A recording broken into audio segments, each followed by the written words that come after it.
Jazakallah khair. 58 ayat berapa, Bang?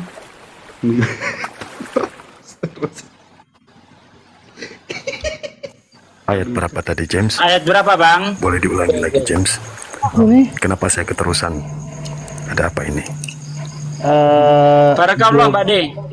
12, 13. Ayat 12, 13. Ya. Saya tahu setelah ini apa yang datang. Di dalam anak marah. Saya wahai tahu orang-orang yang mamanya beriman, anak-anak, apa yang akan datang setelah ini. Saya tahu. Silakan Pak Desuki. Silakan. ya, wahai orang-orang yang beriman, apabila kamu mengadakan pembicaraan khusus dengan Rasul, hendaklah kamu mengeluarkan sedekah kepada orang miskin sebelum melakukan pembicaraan itu. Yang demikian itu lebih baik bagimu dan lebih bersih. Tetapi jika kamu tidak memperoleh yang akan disedekahkan, maka sungguh Allah Maha Pengampun, Maha Penyayang. Ada apa dengan ayat itu? Ada yang aneh? Enggak. Yang ayat Terus? ayat 13. Apakah kamu takut akan menjadi miskin karena kamu memberikan sedekah sebelum melakukan pembicaraan dengan Rasul?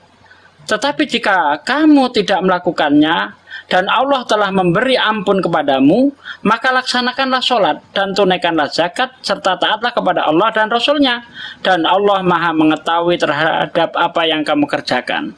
Ada yang aneh? Enggak. Ya udah.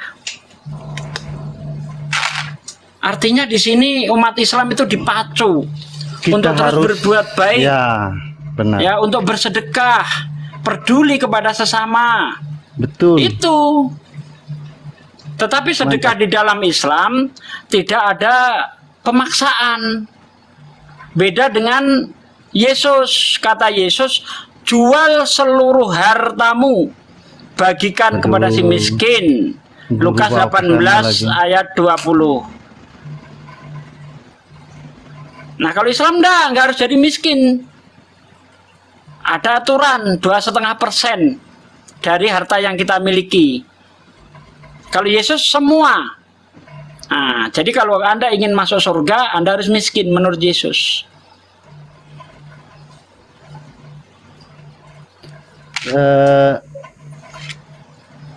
Aduh, gurunya bawa ke sana lagi. Nah, harus udah. Saya ini debater, saya ini orang melakukan perbandingan agama. Jadi setiap ada pertanyaan pasti saya bandingkan gitu, Bang. Oh, begitu. Iyalah. Enggak, kalau saya enggak seperti itu. Ya, jadi menurut dari saya itu yang saya pahami, yang kalau salah saya mohon dikoreksi ya guru ya. Menurut dari saya pahami ayat itu bahwa ada saya minta ngomong yang jelas. Saya minta ada ngomong yang jelas. Iya. Jadi yang saya minta itu begini, yang saya pahami, kalau memang kita memberi sedekah itu tidak miskin karena sedekah itu seperti itu, kita harus saling memberi seperti itu. Ini ajaran kasih seperti itu.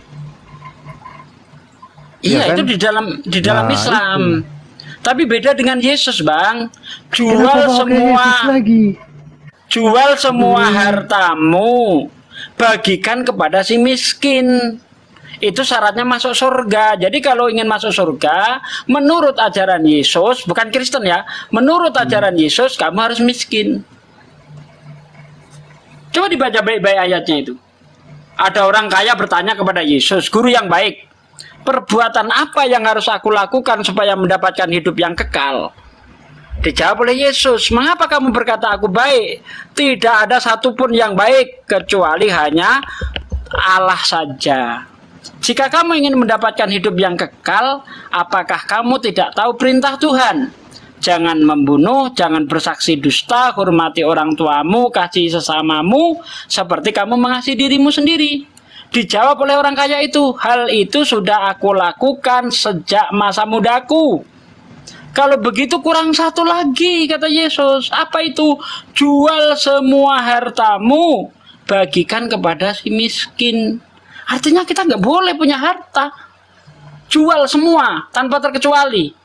Ya, coba dibaca Lukas 18 ayat 18 sampai 23 itu. Bacalah. Kalau saya dibilang mengada-ada. Enggak, kalau guru ngomong saya apa kok tahu saya guru. Baiklah, bisa tampaknya James modar. Anda tidur aja daripada Anda bicara gak jelas. Kita lihat itu di Lukas 18 ayat 22. Ya, mendengar itu Yesus berkata kepadanya, masih tinggal satu hal lagi yang harus kau lakukan. Jualah segala yang kau miliki dan bagi-bagikanlah itu kepada orang-orang miskin. Maka engkau akan beroleh harta di surga. Kemudian datanglah kemari dan ikutlah aku. Semua hartamu jual. Ya. Terus ikut Yesus. Nah, kamu masuk surga. Kalau segala harta yang kita miliki dijual, ya miskin lah kita, Bang. Apalagi? Iya. Miskin Anda miskin Anda. Iya. Ini guru, kalau QS 67 ayat 21 itu bagaimana guru?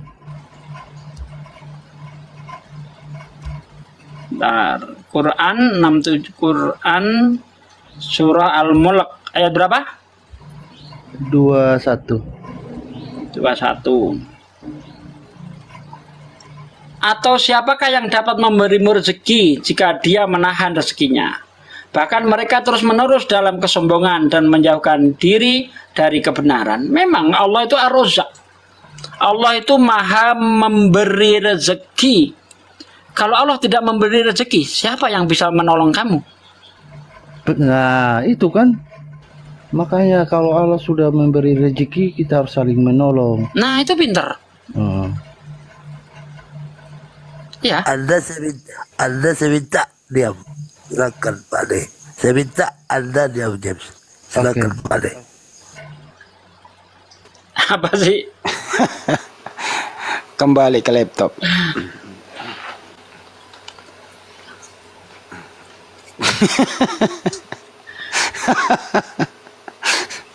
Gue jadi ngantuk tadi, gue jadi ketawa lah. Kerja Bang Ibes. Bang Karno belum ngantuk Bang Karno? Ya, memang tampaknya barang ini bagus. Kalau membuat saya terjaga selama-lamanya. Tidak bisa. Bang Karno kayaknya lagi manjat pohon ya. Ya. Asam uratnya naik itu. Hati-hati Bang Karno jatuh dari pohon gini hari kok manjat gitu. Ya, silakan Bang Andi. Sama Bang Andi silakan. Apa sih? Si James Ya. kena James ini kan udah kembali ke jalannya bener, Pak De. Ya. Hah? Udah kembali ke jalannya bener dia. Dia Islam Pak Kristen sih? Kristen, tapi udah nggak sudah tidak menuhankan Yesus dia. Iya. Iya. Iya, Bang. Baiklah. Iya, Bang James. Kelihatannya James mau bersahadat. Baiklah. Saya ingin bertanya sama Anda, James. Saya minta Anda menjawab pertanyaan saya. Bos, saya masih belajar, Bos. Saya belajar sama Guru Andi, Bos Ustadz Sugi, sama ini Begini Bro James. Kores. Bro James, gini ya, belajar itu bertahap. Yang penting dulu itu jangan sampai kita salah Tuhan, itu dulu aja. Nah setelah kita mengenal sembahan itu, tahap kedua bagaimana cara menyembahnya. Nah, apa yang harus kita lakukan? Itu dulu bertahap dulu. Jangan langsung memetik pohon tapi Anda belum pandai untuk menanam dan merawat pohon itu. Begitu tadi kan Bang Karno tadi udah menjelaskan itu gitu loh. Oke. Jadi kenali dulu Tuhanmu siapa. Kalau udah mengenal Tuhan yang sebenarnya itu, baru melangkah lagi. Bagaimana cara berbakti, menyembah kepada Tuhan itu. Gitu. Begini Guru Handi. Patah dari Cina, bunyinya filsuf dari Cina. Difanti watainya, wasaladi tatifu. Artinya, janganlah sekali-kali Anda menyembah manusia, tetapi sembahlah Tuhan Yang Maha Esa. Takbir. Tuh. Jadi saya tuh kan harus belajar. Jadi apabila saya sudah ketemukan jalan yang sesungguhnya dapat hidayah, berarti saya kan bisa menjawab. Bagaimana saya tidak belajar terus langsung imani saja, kan tidak boleh. Iya, makanya James, kamu nggak perlu menjawab. Memeluk Islam itu James bukan harus menjadi ustadz dulu, jadi kiai dulu, ulama dulu gitu loh. Memeluk Islam itu kenali dulu siapa sebenarnya yang menciptakan alam semesta ini. Itu dulu yang penting gitu loh. Siapa yang memperkenalkan ini, itu dulu yang penting. Kalau sudah mentok di situ, oh iya ya, Tuhan yang saya sembah selama ini ternyata bukan Tuhan yang sebenarnya. Nah kalau sudah kenok di situ, baru melangkah lagi. Apa selanjutnya, Pak Ustadz? Izin saya mau bertanya. Saya ini sudah benar-benar yakin kalau Allah Subhanahu Wa Taala itu adalah Tuhan pencipta alam semesta. Semua yang pernah ada di muka bumi, Pak Ustadz, itu ciptaan Tuhan. Mohon bimbingan selanjutnya saya seperti apa. Begitu kalau ingin mau belajar. Bukan langsung bertanya, Pak Ustadz, buka surat Al-Maidah ayat ini, kok bisa begini? Kagak begitu caranya, bre. Gitu maksudnya. Paham sampai sini ya? Paham. Ya oke, pintar. Nah sekarang standar aja dulu tanyain. Apakah sebenarnya Yesus itu siapa yang berhak kita sembah? Nah itu dulu. Sederhanakan Siapa yang dulu berhak kita urusan. Jangan dipersulit. Bagaimana Bang Karno? Setuju? Lo kak mak bicara kan daripada Ya. berdua.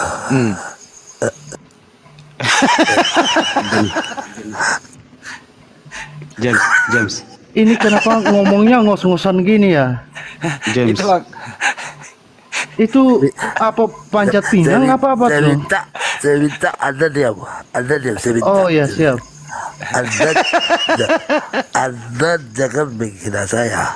Saya minta Anda diam saja. Saya ingin bertanya sama Anda, kapan Anda terakhir kali nafas butuh nafas? Ini saya ngerti ini, bos. Saya nggak ngerti bahasanya yang mana, napasnya yang mana. Maklum Bang, lagi asam urat. Maklumin lah Bang. James. Kayaknya untuk saudara yang tadi Nevlos tuh tolong baca QS 103 ayat 1 sampai 3. Saya bilang udah kejauhan itu, Jen. Kebiasaan lu ngomong QS.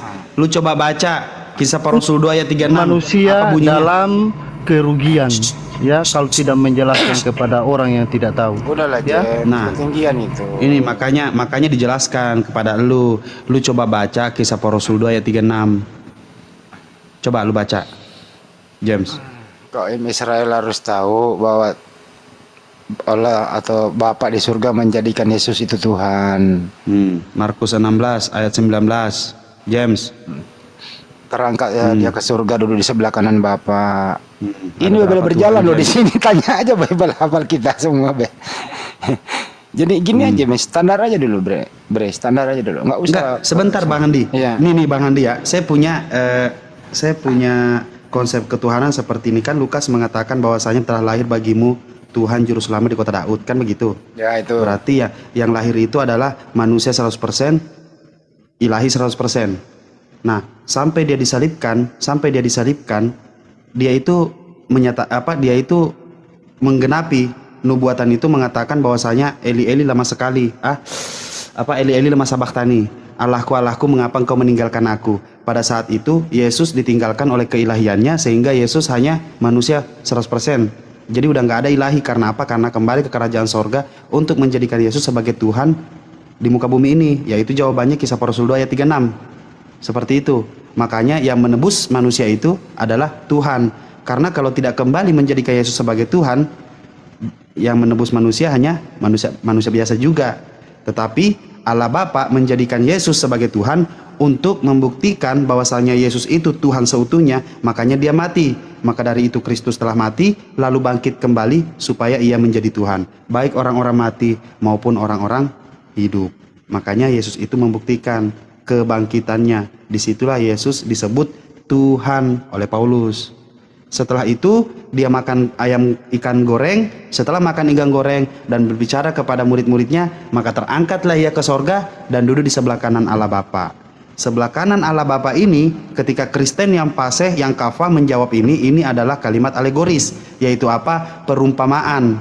Yang dikatakan adalah Yesus kembali ke tahtanya untuk berkuasa di muka bumi ini. Kalau Kristen yang kafah begitu. Wah, udah paham banget ya gue. Begitu James. Open itu mic lu. Bener nggak? Si Bang Ho. Tapi kalau orang yang berakal akan berpikir Allah Bapa menjadikan Yesus sebagai Tuhan pada saat dia disalibkan, berarti Allah Bapa itu pisah dengan Yesus. Jadi Yesus Tuhan di muka bumi, Allah Bapa Tuhan di kerajaan sorga. Seperti itu. Makasih Bang Host, tapi saya naik untuk berdiskusi atau untuk berdebat, enggak.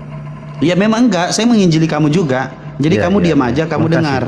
Makasih. Biar kamu menjadi Kristen yang kafah. Karena apa? Pada mulanya Tritunggal itu kau harus pahami bahwasanya apa?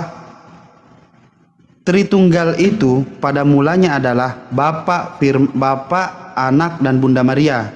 Sebelum Konsili Nisea, yaitu hasil Konsili Kalsedon mengganti Bunda Maria ini menjadi Roh Kudus. Karena apa? Apabila dipertahankan Bapa, Putra dan Bunda Maria, Yesus tidak akan bisa dijadikan Tuhan karena rumit.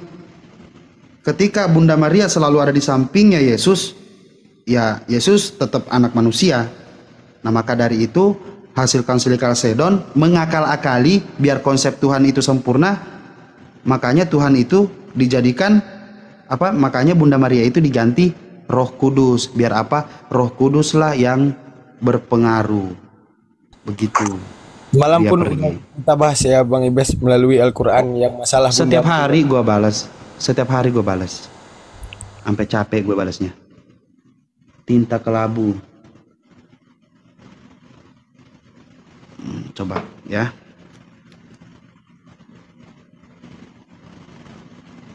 Tinta kelabu, selamatkan pagi, malam. Halo, assalamualaikum Bang. Oh, Muslim ya Bang ya? Insya Allah Muslim Bang. Waalaikumsalam warahmatullahi wabarakatuh. Ada yang mau disampaikan Bang?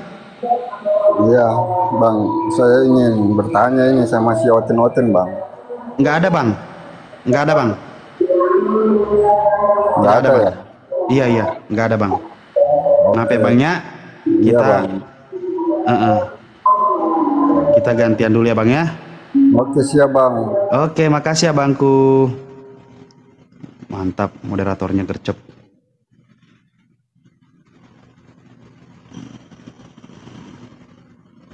Pokoknya kalau mungkin aja langsung aja jawab.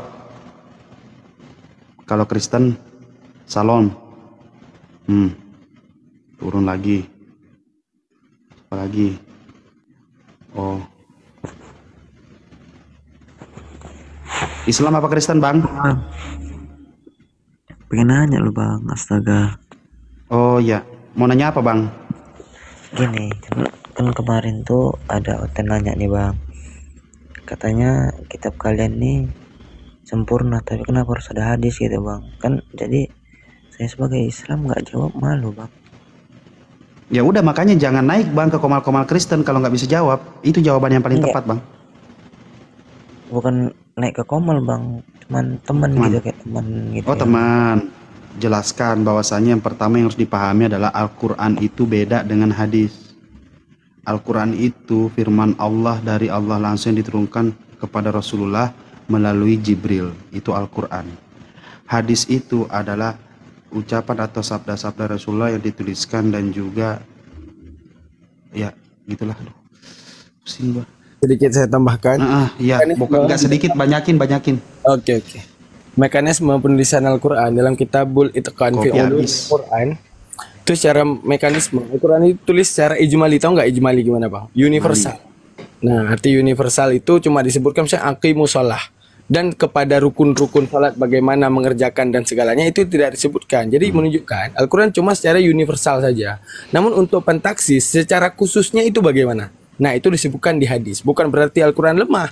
Karena kalau seandainya Al-Quran ini dirumuskan dengan detail, maka enggak cukup satu pustaka 7 tingkat dan segalanya itu untuk menampung Al-Quran. Makanya Al-Quran itu diisikan dengan yang penting-penting saja gitu. Terima kasih atas penjelasannya.